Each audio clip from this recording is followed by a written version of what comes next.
Hello friends, कैसे हैं आप लोग सब। स्वागत है आपका इंडियन कॉमिक्स यूनिवर्स में नागराज की अगली कॉमिक्स खूनी यात्रा नागराज। तो चलिए शुरू करते हैं।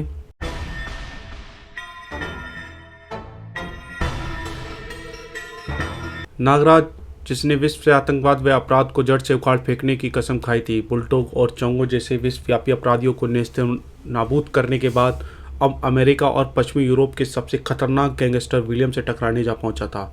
न्यूयॉर्क में सिर्फ डॉन ही ऐसा व्यक्ति था जो नागराज को विलियम तक पहुंचा सकता था, लेकिन वह इस समय शिकागो की सर्वाधिक सुरक्षित जेल में था। नागराज डॉन को जेल से आज़ाद कराने के लिए शिकागो पहुंचता था। राह में उसकी मुलाकात होती है फ्लोरिडा से, एक ऐसे साथी के रूप में जिसकी मंजिल भी डॉन तक पहुंचनी थी। फ्लोरिडा डॉन के खून की प्यासी थी, क्योंकि उसने उसे अनाथ कर दिया था। नागराज फ्लोरिडा को बाहर छोड़कर जेल में प्रविष्ट करता है। अब फ्लोरिडा डॉन को मौत चाहिए थी और नागराज को उसका जीवन। जैसे ही नागराज डॉन को लेकर आता है, फ्लोरिडा डॉन पर अंधाधुंध गोलियां चला देती है। यहाँ तक आपने पढ़ा था खूनी खोज में, अब आगे पढ़ें। Don, you rascal, you brute, मरने के लिए तैयार हो जा। नहीं नहीं, मगर धाएं धाएं। फ्लोरिडा ने अंधाधुंध गोलियां बरसा दी थी, लेकिन इससे पहले कि एक भी गोली डॉन को स्पर्श करती, नागराज ने डॉन पर छलांग लगा दी और उसे लेता हुआ जीप के पीछे लुढ़क गया। चट्टान से उतरकर फ्लोरिडा जेल की जीप के पास आ गई। नागराज, इस कुत्ते को मेरे हवाले कर दो, ये मेरे पिता का हत्यारा है। इस स्टैन गन की गोलियां भी शायद आज इसी के सीने में उतर कर भरने के लिए कम पड़ेंगी, जितनी 2 साल से इसने मेरे सीने में धधक रही है। स्टैन गन अब नागराज के हाथ में थी। डॉन, बाहर निकल आओ, अब कोई खतरा नहीं है। फ्लोरिडा, अवश्य ही तुम किसी गलतफहमी की शिकार हो। मैंने आज तक किसी की हत्या नहीं की है। मुझे तो इन इंसानी खून को पानी की तरह बहाने वाले दरिंदों को सख्त नफरत है। मुझे बताओ, तुम्हारे पिता कौन थे? मैं तुम्हारी गलतफहमी अभी दूर कर देता हूँ। अचानक फ्लोरिडा निहत्ती ही डॉन पर झपटी। नहीं कुत्ते, तूने ही मेरे डैडी को मारा था। तूने ही वह खूनी पैकेट डैडी के मेयर फ्रैंकलिन के नाम भेजा था। मैं तुझे जिंदा नहीं छोड़ूंगी। फ्लोरिडा, मेरी बात तो सुनो। अचानक डॉन का झन्नाटा थप्पड़ फ्लोरिडा के गाल पर पड़ा। फ्लोरिडा फुट फुट कर रोने लगी। फ्लोरिडा, खुद को समझाओ, मैं मेयर फ्लिंट का खून नहीं कर सकता। यह काम विलियम का है। विलियम, मैं तुम्हें सब कुछ बताऊंगा फ्लोरिडा, लेकिन फिलहाल यहाँ से खिसको। अंदर जेलर की जीप गायब होने की खबर फैल चुकी होगी। तीनों कार द्वारा शहर की ओर चल पड़े और कुछ देर का सफ़र के बाद फ्लोरिडा के बंगले पर। फ्लोरिडा, मैंने तुम्हारे डैडी को विलियम की मौत का तोहफा भेजा था। मुझे नहीं मालूम था कि वही तोहफा मेयर साहब की मौत का पैगाम बन जाएगा। आज से 4 वर्ष पहले की बात है। आज की तरह समय न्यूयॉर्क व शिकागो के अंडरवर्ल्ड विलियम सबसे बड़ी हस्ती थी। वह न्यूयॉर्क का अंडरवर्ल्ड का सबसे बड़ा स्मगलर था।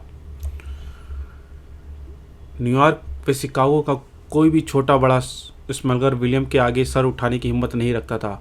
उन्हें विलियम को हर डील का कमीशन भी देना पड़ता था। आज हमारे पास अफीम का $2 करोड़ का कंसाइनमेंट आया है, जिसके प्रॉफिट के 50% $30 लाख विलियम साहब के लिए। ये $50 लाख ब्राउन शुगर के प्रॉफिट के। विलियम के से गद्दारी करने वाले का धंधा पानी अगले ही दिन बंद हो जाता है। सिर्फ मैं ही एक ऐसा स्मगलर था जिसने कभी विलियम से हार नहीं मानी। मैंने उसे कभी किसी डील का कमीशन नहीं दिया, फिर भी वह मुझे कोई भी नुकसान पहुंचाने में सफल ना हो सका था। लेकिन एक दिन, बॉस, विलियम की रिपोर्ट पर पुलिस ने हमारा माल लदा ट्रक पकड़ लिया है। क्या? डॉन का माल पकड़ लिया? विलियम ने? विलियम का असाइनमेंट सिटी वाला गोडाउन ब्लास्ट कर दो। उसके बाद न्यूयॉर्क और शिकागो में अक्सर मेरे और विलियम के गैंग्स की छोटी बड़ी मुठभेड़ होने लगी। अब जबरन लोगों ने विलियम से डरना छोड़ दिया। वह खुली जबान में मुझ पर विलियम का बाप कहने लगे। टॉम, खड़े हो जाओ, ये जगह डॉन के आदमियों के लिए आरक्षित है। और चिंगारी सुलग उठी। क्या बकता है? जानता नहीं विलियम के आदमियों से बदतमीजी का मतलब मौत है। उसने मैनेजर को हवा में उछाल दिया। लेकिन तभी बार में डॉन के साथी प्रविष्ट हुए। टैंगो, तुम काउंटर पर जाओ, इन्हें हम तमीज़ सिखाते हैं। इसके साथ ही उसके हाथ हथियारों पर चमक उठे। जैक्सन, भाग जाओ यहाँ से, विलियम से टकरा कर मौत ही मिलेगी। लेकिन टॉम के शब्द अर्थहीन साबित हुए। मौत से हमने लड़ना सीखा है और मौत देना तुम्हारा नहीं, ऊपर वाले का काम है। टॉम व उसके साथियों के हाथ से रिवॉल्वर निकल आई। धाएं धाएं दोनों तरफ से गोलियां चलती हैं। लेकिन तभी टॉम ने अपने पास पड़ी एक प्लेट घुमाकर जैक्सन पर दे मारी। अबे देखते क्या हो, तोड़ डालो साले को। सब आपस में भिड़ गए। जैक्सन उछलकर टॉम की छाती पर जा बैठा। तभी टॉम के 2 आदमियों ने जैक्सन को पकड़ लिया। तू मेरी छाती पर बैठा जैक, मैं तेरी छाती तोड़ दूंगा। लेकिन जैक्सन के जोरदार झटके से टॉम को अपनी ही छाती पर वार करने के लिए मजबूर कर दिया। फिर उसने दोनों को संभलने का मौका नहीं दिया और जल्द ही मेरे आदमियों को काबू में थे। हमें माफ़ कर दो जैक्सन, हमें छोड़ दो। जैक्सन से बचने के लिए टॉम को केवल बार में हुए नुकसान की कीमत ही चुकानी पड़ी, बल्कि बोलो हमारा बाप डॉन, हमारा बाप डॉन। लेकिन एक दिन मैंने हिंसा का ऐसा बवंडर देखा जिससे मेरी आत्मा तक कांप उठी। वह क्या? उस रात एक बड़े डिपार्टमेंट स्टोर पर सैकड़ों फ्लोर पर हीरो की प्रदर्शनी लगी थी, जिसमें मेरा भी माल था। तभी विलियम के गुंडों ने धड़धड़ाते हुए वहाँ पर पेश किया और एक एक सबको कवर कर लिया। सब अपने हाथ उठा लें, हमें शांति से अपना काम कर लेने दें। फिर सभी हीरे लूटकर अपने बंदूकों के मुंह खोल दिए। बचाओ आ! पुलिस और मेरे आदमियों ने उनका सामना किया, लेकिन वे अत्याधुनिक हथियार से लैस थे तथा हमें दर्शकों को बचाकर गोली चलानी थी। सबको मौत बांटते हुए वे कहाँ भाग निकले। 3 मिनट की फायरिंग ने 300 लोगों को जाने ले ली थी। मुझे नफरत हो गई थी हिंसा से, हथियार से और विलियम से। आज से हम किसी भी हत्या नहीं करेंगे। मैंने विलियम के सभी ठिकानों व उसके काले कारनामों की एक वीडियो कैसेट तैयार करवाई और एक पैकेट में बंद करके अपने एक विश्वासपात्र को दे दी। लो पीटर, इसे सावधानी से मेयर फ्रैंकलिन को सौंप देना। लेकिन वह विश्वासघाती बिका हुआ निकला। उसने वह पैकेट विलियम के आदमी को बेच दिया। विलियम ने उस पैकेट को खोलकर उसे लेटर बम में बना दिया और तुम्हारे घर भेज दिया। ये मेयर फ्रैंकलिन को दे देना। तुम्हारे पिता ने पैकेट को लिखा, मेरा नाम पढ़ा और खोलते ही जान गंवा बैठे। फ्लोरिडा का मन अब डॉन की तरफ से साफ हो चुका था। विलियम अब ज़्यादा सांसें नहीं ले सकेगा। डॉन अब तुम्हारे साथ हैं फ्लोरिडा। लेकिन तुम जेल कैसे पहुंचे डॉन?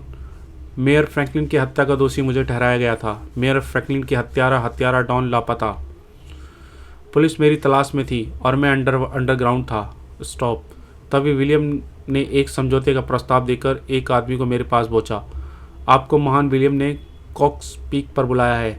हम 2 बजे कल वहां पहुंच जाएंगे। अगले ही दिन 2 बजे कॉक्स पीक पर पहुंचा। मेरा स्वागत पुलिस ने किया। You are under arrest, surrender कर दो। मैं विलियम की चाल में फंस चुका था। विलियम, तूने मुझे धोखा दिया है। मैं तुझे तबाह कर दूंगा विलियम।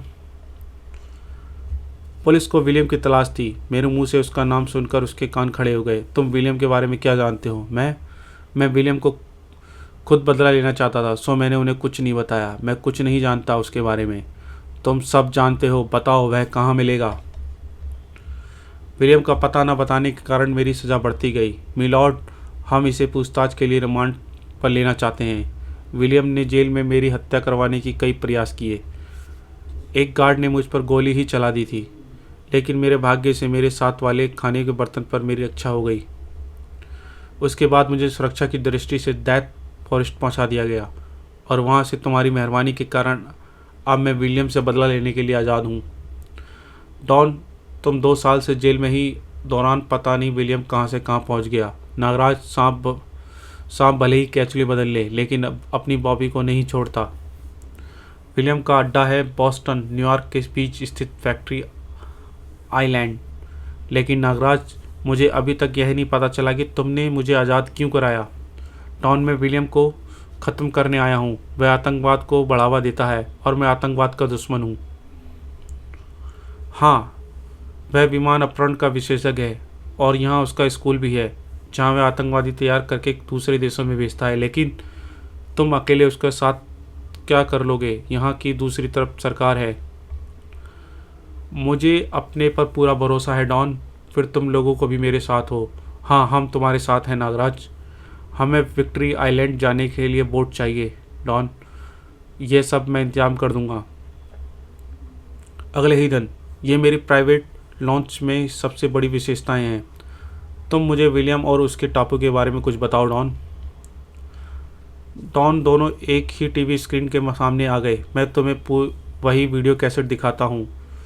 ये द्वीप न्यूयॉर्क से 200 किलोमीटर दूर विलियम का प्राइवेट प्रॉपर्टी है। टापू के किनारे खड़ी ये लॉन्च और शिप उसके साथियों के निजी इस्तेमाल के लिए हैं। टापू पर ये घर उसके गुंडे और बदमाशों के हैं जो उसके लिए हर गलत काम करते हैं। उन्हें विलियम के महल में स्कूल में प्रेक्षित किया जाता है। हर प्रकार का मल्ल युद्ध सिखाया जाता है उन्हें, जूडो, कराटे और कुंफू कुश्ती। उन्हें हर प्रकार के हथियार से परिचित किया जाता है, यहाँ तक कि हवाई हमले भी। उनके निशाने अचूक होते हैं और ये सब विलियम की देखरेख में होता है। शाबाश, तुम सब अच्छे निशानेबाज हो। तुम सबकी ट्रेनिंग पूरी हुई। कल तुम सबको भारत जाना है और वहाँ तोड़फोड़, हिंसा, आगजनी, लूटपाट करनी है तथा उन विमानों का अपहरण करना है जिन्हें वीआईपी सफ़र कर रहे होंगे। इसके बदले में विलियम को दूसरे देशों से भरपूर धनराशि मिलती थी जिससे वे अपना छोटा सा देश चलाता था। सांप्रदायिक दंगे, वहाँ की कमज़ोर नसें, वहाँ जाओ, चारों तरफ आतंक फैला दो। हा हा हा हा। इससे और देशों में भी हमारे कमांडोज की डिमांड बढ़ेगी। हमें मालूम है बॉस, हमें वहाँ वहाँ क्या करना है। टापू के 3 तरफ रेतीला तट है। चाहे इतनी अधिक सुरक्षा व्यवस्था है कि समुद्र की कोई मछली भी गार्ड्स की निगाहों से बचकर टापू पर नहीं आ सकती। और चौथी तरफ एक पहाड़ी, इसी में कहीं विलियम का हेडक्वार्टर है। हेडक्वार्टर में उसका पूरा शस्त्र भंडार है और ये ब्लड रूम है। हेडक्वार्टर में ही बना सुरक्षा का सबसे बड़ा साधन, जिसमें मिसाइल लॉन्चर लगा है और उन्हें समुद्री एवं हवाई हमलों से बचाता है। और पहाड़ी के ऊपर लगा रडार उन्हें हर खतरे से आगाह कराता है। विलियम के ख्याल से रडार पर नियुक्त टैलो अकेला ही रडार की सुरक्षा के लिए काफ़ी है। समुद्र की तरफ से एक और फौज है जो टापू की रक्षा करती किसी भी बाहरी खतरे से करने में सक्षम है। अगर उन्हें पता लग जाए कि कोई पहाड़ की तरफ ऊपर चढ़ रहा है तो वे मिलकर बड़े बड़े पत्थर नीचे लुढ़का देते हैं। और अब तक नागराज विलियम के अड्डे के बारे में काफ़ी कुछ जान चुका था। डॉन, हम कितनी देर में वहाँ पहुँच जाएंगे? 3 घंटे में नागराज, लेकिन टापू पर पहुँचने के 2 किलोमीटर पहले ही हम लॉन्च छोड़ देंगे।